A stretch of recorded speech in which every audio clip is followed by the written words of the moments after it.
Corporate Scandals. Crime in the Age of Big Business. Written by Akdeniz. Narrated by David Willams. Introduction. There is perhaps no truer and more frequently proven adage than "power corrupts, and absolute power corrupts absolutely." While this casual maxim is tossed around in a variety of situations, it has its roots in reality, and they are continually proven to this day.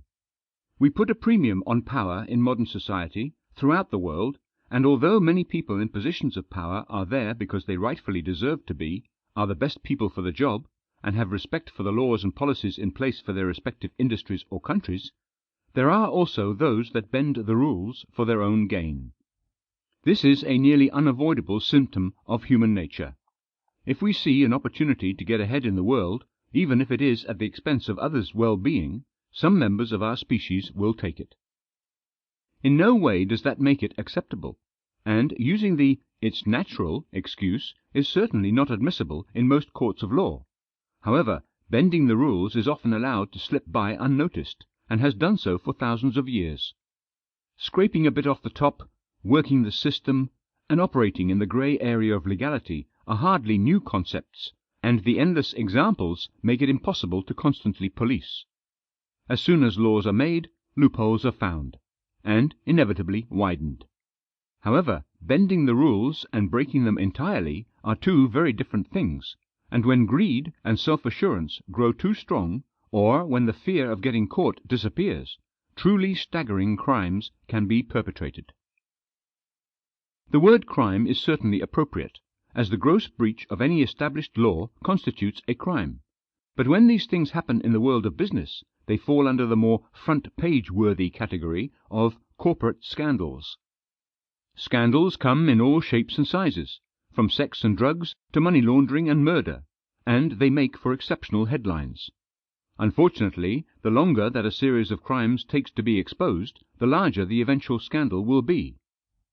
The size and scope of any scandal depends on the ambition of the criminal behind it, and the ability of appropriate authorities, partners, employees, or institutions to identify and prove that criminal conduct has occurred.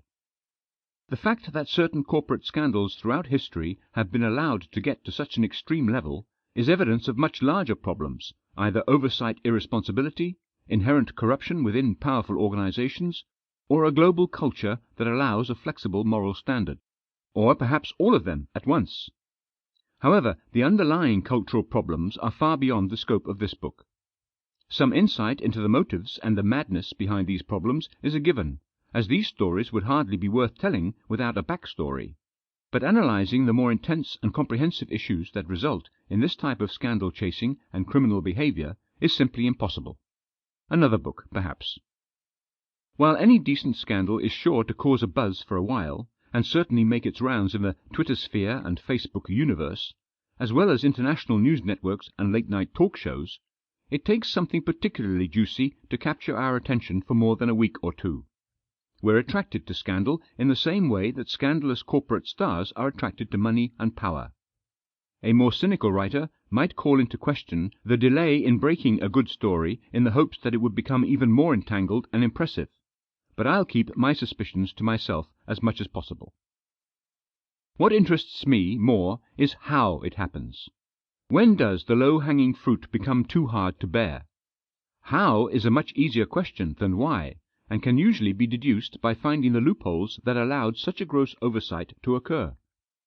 There are plenty of front-page news scandals every year, but this book will focus on some of the most exciting and unusual scandals of the past half-century. From keeping billions of dollars in debt off the balance sheets to selling millions of dollars of stock only days before a company posts a devastating loss, there is a wide selection of corporate scandals that have truly shocked the world. If you want to break down the worst scandals in history, it becomes a study of measuring the severity of impact. The sum total of money stolen or lost is not the final deciding factor, as that money is often returned or insured somehow. However, when it comes to a scandal's effects on other people, such as thousands of people losing their jobs and livelihoods, most people would argue that those scandals are truly the most damaging and damning. The bottom line is that scandalous behavior is a double-edged sword. Sample complete. Ready to continue?